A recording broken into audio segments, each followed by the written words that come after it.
regards strengthening or building a culture of science and research through our scholarship programs. Currently, we are supporting over 36,000 scholars nationwide, 30,000 at the undergraduate level, almost or more than 2,000 pursuing their MS, and 2,000 pursuing their PhDs. We have also 150 scholars studying in other parts of the world. And here in Iloilo, I think we have over 4,000 undergraduate scholars. Two of our delivering institutions for MS and PhDs are here in Iloilo. So UP Visayas is a delivering institution for aquaculture and for capacity and fisheries. And for capacity building for teachers, we have 16 consortium members nationwide, and West Visayas State University is a member of that consortium.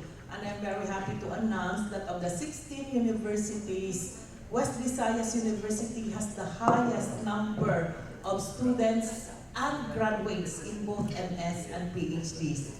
And while I was roaming around during our exhibits, I'm also happy to see our alumni from Philippine Science High School, as well as our scholars who are going back here in Iloilo or in Western Visayas and working here. Many of them are employed at the DOST, at CIFDEC, at UP Visayas, and other universities also. So I'm happy also to see the partnerships between DOST and our universities in Western Visayas. Thank you very much, Director Bio. We do have, yes, follow-up question from Pearl. Looking at this event, sir, can we say that Western Visayas is way ahead comparing with other regions in terms of mainstreaming the culture of research? Huwag mo tanongin yung I can say that I think we have a good model here. In fact, what impresses me is, for example, the active participation of all the state universities and colleges, and even the private universities like San Agustin and CTU. So this is just the beginning, because I think eventually these people from the universities, will work, exercise their professions, and they can sort of influence also the places where they will be working. At the moment, I think we need to exert more effort in trying to engage the industry sector to get more involved in innovations and science and technology. And I'm really happy at the developments here in Western Visayas. Of course, he is talking of Iloilo, but that actually covers the whole of Western Visayas. So I must say that yes, it is better than most of the regions.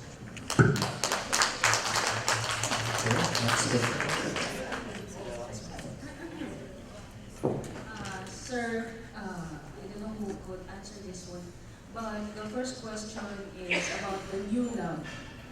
Who is the one in charge of this? Because when I blog this via YouTube, there are a lot of people interested in new lab, and they wanted me to write to blog again about it. So what's the current status of the new lab? And kasi last time it's only one bus only.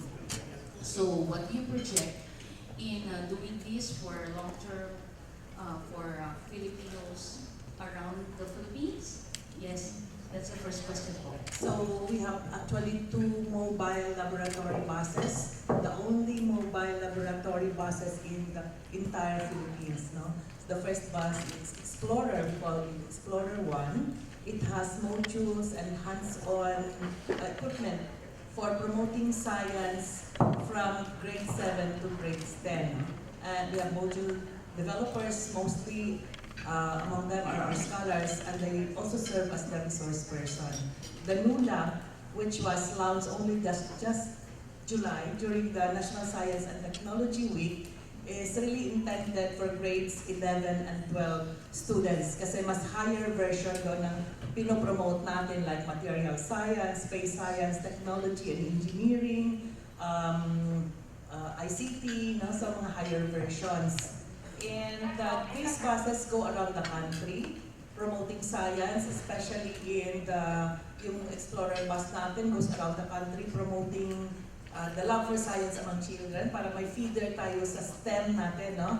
Education, and also to promote our scholarship programs. And I'm very happy to inform you that because these buses go around the country, out of the 1,655 municipalities, 36 municipalities na lang ang walang tayong scholars, no? 3 years ago, ang applicants natin for the scholarship program was only 46,000. Last year, we thought we already hit the highest number because it was almost 80,000. But yesterday, during the national scholarship exam, we had over 113,000 examinees nationwide. So I think one of the reasons why is that because of the strong promotion. Ngayon, isa lang ang bus natin catering to grades 11 and 12, and we have been receiving requests from all over the country. First maiden voyage namin is here in Iloilo. Taga Iloilo kasi ako, no? So the bus will stay here for a week, no? And so, ang mga requests, kinikater naman namin, ito sila, ini-schedule lang. But we are coming up with a more sophisticated bus catering to basic education, no? Mas high-tech siya para pagpasok mo ng bus, when you study about science, you are part of that. Parang augmented reality already that you are inside. So, for example, if the topic is about tropical rainforest, nasa loob ka ng forest. If the topic is about outer space, then you also become an astronaut or a scientist studying outer space. So this is really to encourage children, no? And by the way, we also have published 8 books now catering to kindergarten from 3 to 5 years old, no? This is given to institutions for free to encourage children na makita na science pala makikita sa araw-araw na pamumuhay. It's not difficult, it's not intimidating. And we are coming up with more resources for children talaga to entice them to love science. Ang isang ULAB, sir, kung bigyan mo kaming pera, no? Mga ano pa lang na construction, no? And everything, mga ano lang yan, mga 15 million, 15 to 20 million, no? Outside na yan, kasi pinapa-customize natin.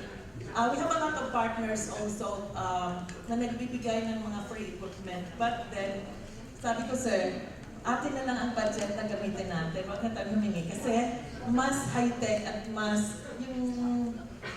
Kasi minsan ang binibigay, hindi din na-meet ang specifications. So ayusin mo pa rin. Pero kung atin na, it is guaranteed that it will last for a long, long time. So 20 million na, sir. Kaya na, 15 lang na yung 20. Kasi kaya ako naisip yun, kung meron diyang mayamang mga probinsya na gusto namang exclusive sa kanilang probinsya yung pwede naman silang mag-invest, we will contribute. Parang partnership. Pwede sila mag-contribute, sir, no? Like for example, investing in one bus na 15 million, SEI will commit to provide the training. Parang kahit yung design ng sasakyan, kung anong gusto nyo, we will customize it, we will provide the design. Kasi sa SEI, nag-establish kami ng 21st century classroom, no? May mga augmented reality, robotics, at saka high-tech talaga yung pagtuturo ng science and math. And then we conduct teacher trainings there. Ngayon, the classroom has been replicated in many divisions all over the country. So, ang nagpapagawa ng classroom, mga private institutions or DepEd, kami ang nagbibigay ng design, tapos ang commitment namin is to train the teachers on how to use the equipment for teaching. Pwede natin mai-pilot sa one of the provinces of Region 6, yung arrangement na yung provincial government, DepEd, DOST can contribute para exclusive for the province.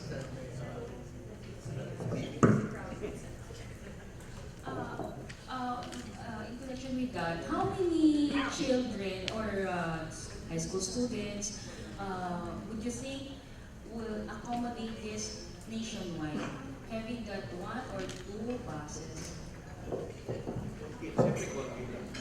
Ang estimate namin, kasi pag nag-travel yung bus namin sa isang lugar, mga maximum of 5 days yan.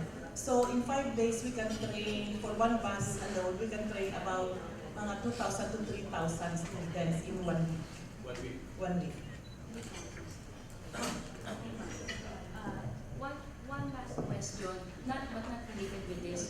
regarding the smart city, having been said by one of the, I don't know whether it's Engineer Robert Belonga, having been said a while ago that Iloilo will become the smart city in the Philippines, one of the smart cities in the Philippines. When will it be having that all the Wi-Fi available in the city? When will it be really a smart city? That's a very difficult answer. That's a very difficult question to answer. But Innovate Iloilo is a broad-based movement as well as strategy to really position Iloilo City and Iloilo Province, of course, as innovation hubs in the country. Just like the aspirations of a lot of other LGUs in the Philippines, hindi na naman tayo ang nag-aspire. But isang major component ng Innovate Iloilo is in yung smart cities and communities. Hindi na yung Iloilo City. We would like also to transform the other communities, our municipalities, into smart communities also, or smart municipalities. So marami yan eh. Maraming components yung smart city, but yung primary kasi na mover niyan would be ICT-based solutions. No? That's the reason why we have IFIT, we have the Iloilo Business Club, and we have this strong partnership with the LGUs. But we are not focusing only on ICT-driven governance. Because a smart city will involve building smart people, and we have to take care of the quality of our educational institutions. That's why kasama namin yung mga universities. We are aspiring that by the year 2030, yung target namin, which also coincides with the target for SDG. So kaya 2030 yung target namin. Because we would like to make our efforts at Iloilo coincide also and contribute to the attainment of our sustainable development goals. So we're hoping that sa academic institutions natin will be able to produce universities that will be included at least in the top 1,000 universities in the ASEAN region man lang, no? Sa QS rankings natin. Sa research organizations, we would like to produce more and more patents, utility models, and products that will be commercialized. Kasama yan. Ang Iloilo City, together with Iloilo Province and other LGUs, we hope to really come up with strong ICT-driven governance. Yung very heavy reliance on information technology. And we would like to come up with an innovation-driven economy. So we will not be contented with just supporting our current business enterprises which are mostly in food processing, handicraft, etc. We are really very keen in coming up with spin-off companies and new industries, particularly sa shipbuilding, sa natural products and pharma products. And those are growth areas where we foresee all of us here will be giving attention to. So that eventually, by the year 2030, we will not only have food processing companies here or handicraft companies, we will have a lot of new companies that are engaged in commercializing new technologies like biotechnology, nanotechnology, ICT of course, and others. So it's a big dream, it's a very ambitious dream, but if you don't dream, wala din tayong ma-achieve after so many number of years. No? But I think we are confident that with the presence of the private sector, the universities, we can really do a lot of things here in Iloilo, and then cascade this to the other provinces of Western Visayas. Because what we aspire for is inclusive development for all the provinces of Western Visayas. Medyo nauna na yung Iloilo because we would like to test muna kung paano yung framework of collaboration, and then all the others will have to follow. Nag-Yes Occidental na Bacolod City are communities that are very innovative also. So definitely, after Iloilo, we go to the other provinces of Western Visayas. Yung question na kailan yan, we dream na by 2030, we will really have a smart city and smart communities all over Western Visayas, and that will involve the equitable and inclusive development of every Ilonggo, every Aquiano, and every Libangasanon, and all the other people of Western Visayas. Director Fortunato. Thank you, Rowan, for that. I just want to share with you what is in my mind. This initiative on smart cities is really the initiative of the cities. And we are here to lend support, and this is the reason why we chose 3 areas where we can pilot or check whether the technologies that we have developed mostly for governance purposes can be applicable. But the different smart cities, or the different cities who are aspiring to be smart, while they may have common things in mind, they have also some unique things about being smart. So, for example, Kawayan has already partnered with the Department of Agriculture because they believe that smart city includes smart agriculture. Okay, and in fact, they are one of the first who have expressed that desire to really improve their mass transportation through the technologies that we have developed. So, yung smart talagang initiative ng local government, and we are here to share with them whatever technologies we have already that can be utilized. So, actually, yung program ng Region 6 Science and Technology Week, which includes the innovation challenge. Starting this afternoon with mass transportation, and tomorrow morning with agricultural productive farms, and in the afternoon, clean environment. These are going to be helped by smarter technologies. Okay, thank you.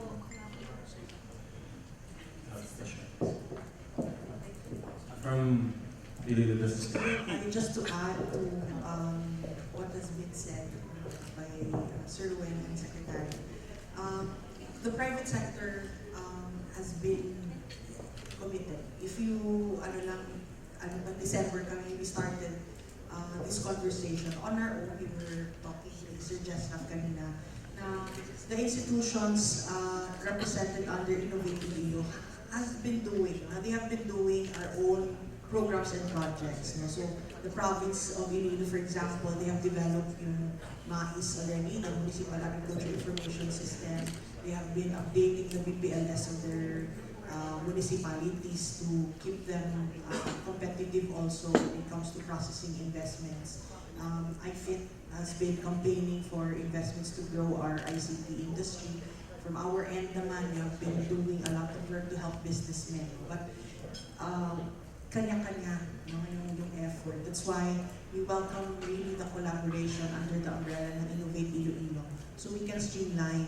And from the conversations we have been having since last year, there are a lot of areas of collaboration na po pwede talagang ma-maximize. No?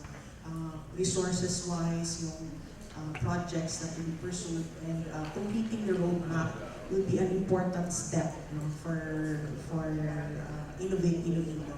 And the conversation on Wednesday, where we will have the Iloilo Innovation Summit, is the first for Iloilo. We have guest speakers to talk about smart cities, yung scaling out ng mga R&Ds from the academic sector, governance, how to grow, mga support policies that are needed. So the municipalities are invited there, the schools will be attending, the businessmen will be attending from the industry. So sabay tayong we have to learn together in order to implement the roadmap. So we're excited until 2030 for innovating. Thank you, Ma'am Hera. Question? Yes, ma'am. Good afternoon.